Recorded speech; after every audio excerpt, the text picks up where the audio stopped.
You're listening to an ASCI Lounge podcast.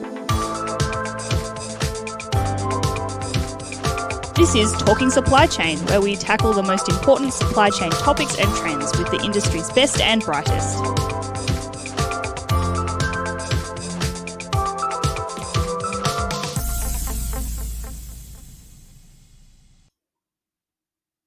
Welcome back to the ASCI Lounge. I'm Monique Fenech from Australasian Supply Chain Institute. It's great to have you back with us, and today we have a guest on the ASCI Lounge, Ron Hurley, Supply Chain Director for Pernod Ricard Pacific. Welcome to the ASCI Lounge, Ron. Thanks for having me.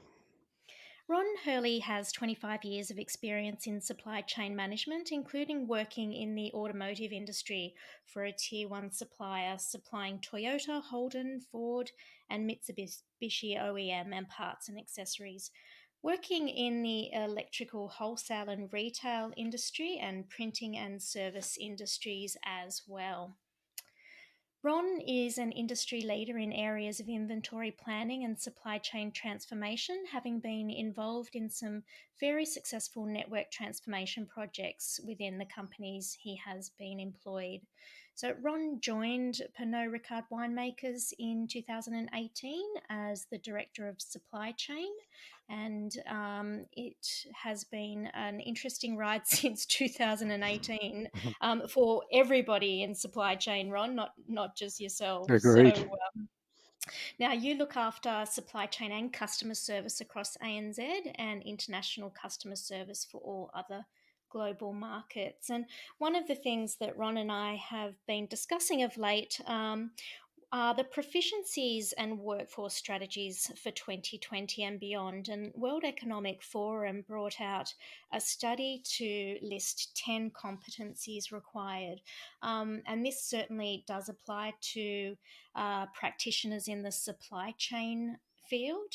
They include complex problem solving, critical thinking, creativity, people management, coordinating with others, emotional intelligence, judgment and decision making, service orientation, negotiation, and cognitive flexibility. And I think we can sum these up as soft skills, if you like, required for the future workforce. And these certainly are important for supply chain practitioners. So, Ron, you and I had a bit of a discussion around this. So, what we're interested in is learning a little bit more about during COVID-19 and the situation that supply chains are currently experiencing.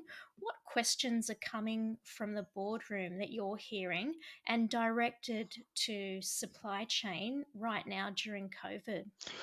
Yeah, it's a good question. I think first and foremost, the executive groups are trying to understand risk and response. So, in our world where we have had a varied experience with COVID, in some ways we've had complete stop to activity, and that's been dramatic in the fact of rollback to our supply chain for trying to manage cash flows, manage existing commitments, as well as work with our providers to cancel off any potential risk that may be in channel for us. But the other side of it is that in other circumstances and other sales channels, it's pretty much exploded, and we've been seeing massive amounts of demand and changes in mix of product, etc.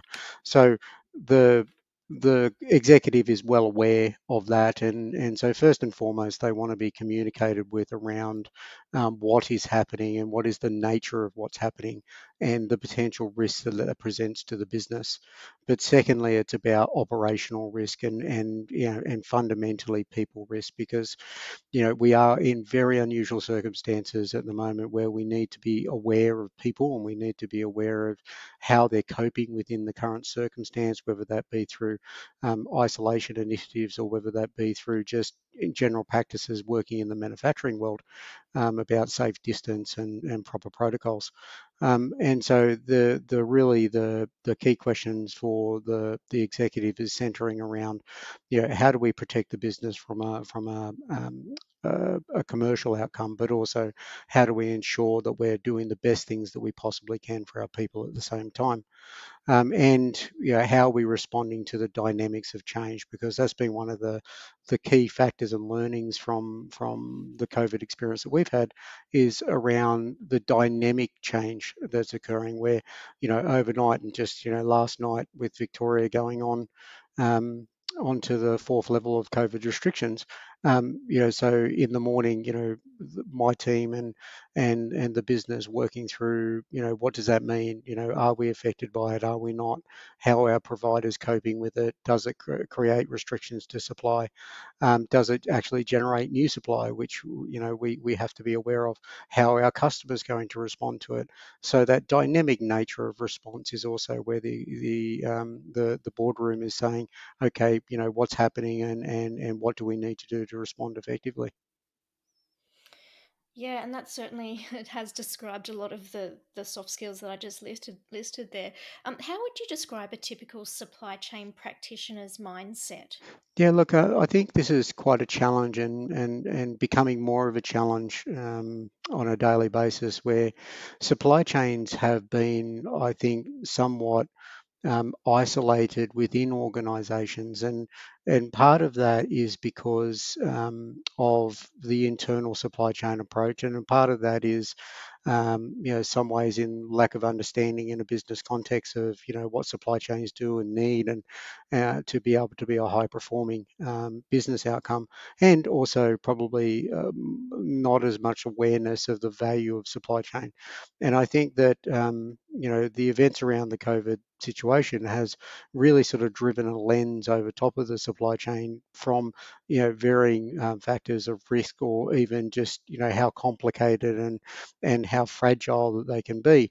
And so one of the challenges that I see within supply chain practitioners is a mindset of a very much a siloed nature, and that is that supply chains have been, very much cost-driven organisations. They've been very much operation, analytical, transactional type organisations, and that I think has driven quite a mindset of one, highly risk averse, two, probably very sensitive to change, because when change occurs to supply chain, it generates disruption to service, it generates disruption to performance, or potentially financial disruption, all of which becomes a bit of a negative projection back to supply chain.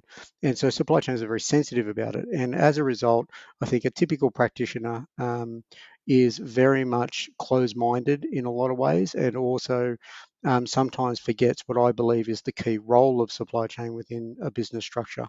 And that is that recognizing, and it comes up in those 10 items, recognizing that we are a service provider, and that we have to align that approach to achieve a service, not in the views of our own, but in the views of a business. And it's quite a struggle, I think, for current supply chain practitioners, though it's getting better, to recognise the role in that way, and not being closed to creating agility or change, or facilitating risk in developing opportunities to drive new outcomes for business. Yeah, I would agree with you. I think it is getting better. I've seen that as well. And I think that is because to do with a lot of technology as well, that it's an enabler to help our practitioners make change and look at scenario planning and be able to work with change as best they can through that tool. What do you think are some techniques supply chain practitioners can apply to ensure that they explore all possibilities to a problem or a request from the board? Well, I think there's a couple of different approaches, and one I refer to is, first off, from a recognition point that supply chains are driven off a 3 C's philosophy. It is, I have a customer expectation, I have a supply chain capability to support an expectation, and I have a financial or cost outcome out the other end. And being able to change the approach of how do I declare and make transparent the balance that currently exist versus the balance that the change would represent. Now, interestingly, the from an optimization sense or from an opportunity sense, they can be independently affected, but where the greatest outcomes come from is where the balance is achieved, and also it gives an element of approach where when a change is presented, whether it's a business idea coming from the board or whether it's a direction from the board or whether it's internally driven, it can be presented in a way that makes it transparent from a business lens, what the effect of that change is and what the options are, to be able to achieve it, because oftentimes there's not one way of going about it, but every time an option is presented, there needs to be an awareness of the trade-offs and the constraints that exist. And so by using a 3Cs approach where you can declare and make transparent that balance, it gives an opportunity to present not so much as a directive, but more of an options presenter or an enabler to a opportunity, and then the decision making process becomes much more broader in vision, and also once it's accepted, that performance or the outcome that is set to be achieved is a lot more clear, which means that the risk for supply chains becomes lower. And the other piece of the puzzle that it creates is somewhat of a partnership type experience. It is that when people see the supply chain unit come forward with options and trade-offs and clarity of constraint, and really presenting in a way that is not from a negative position, but more from an enablement position,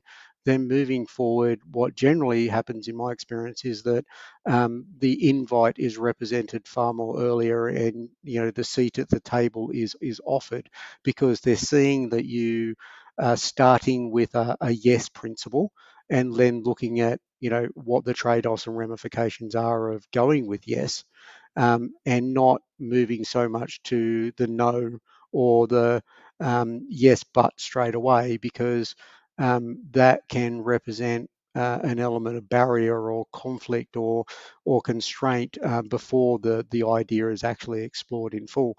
And it's very interesting that that starting with the yes principle and applying the 3Cs is really, in my experience, game changing to internal relationships, because as you are seen as that partner and a an opportunity to really drive something new, then the collaboration from that point is incredibly high. And when there is a true no component that arises in that, there is an understanding and an acceptance through that process, rather than it getting perceived as a barrier. That's really great advice, Ron. Thank you.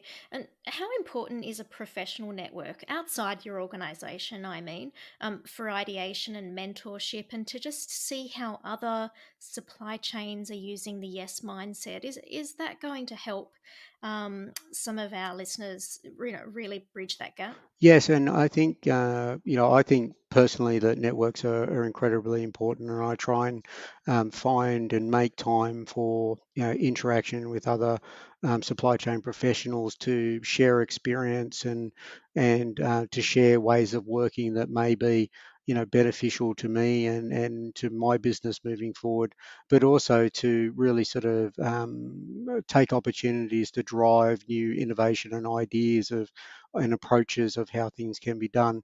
I think any time that you can step outside your bubble and see what others are really trying to achieve, it really drives some passion and some enthusiasm, or it could, at a bare minimum, it could actually validate that what you're doing, internally does have some ground to really achieve something. And you can use those sounding boards and those mechanisms to say, look, I have an idea, what do you think, and get what other people see as trade-offs or concerns or constraints, etc., that you can draw through in any sort of ideation to execution perspective. And the other thing for professional networks is that um, you know when you're within industry and within a particular pillar of industry, that can be quite disabling in the fact that you can start developing some fairly strong bias. And I think that, not only just getting a professional network outside, but also outside the pillars of the industries that you're in, to see how other pillars are managing similar sort of outcomes, and that also will open up opportunities for innovation or different thought processes. Yeah, I think the best example of that is our COVID-19 webinar series that we've been running. It has affected every supply chain, and it is a nice common ground for all different verticals to come together and find out how it's being tackled from different angles.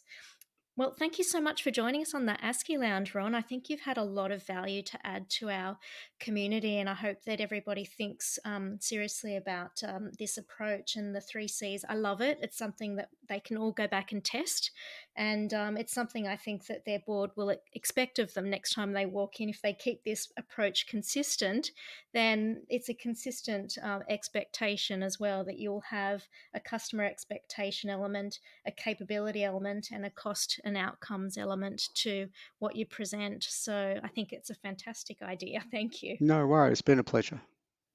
All right. Thanks for joining us today, ASCI members, and bye for now.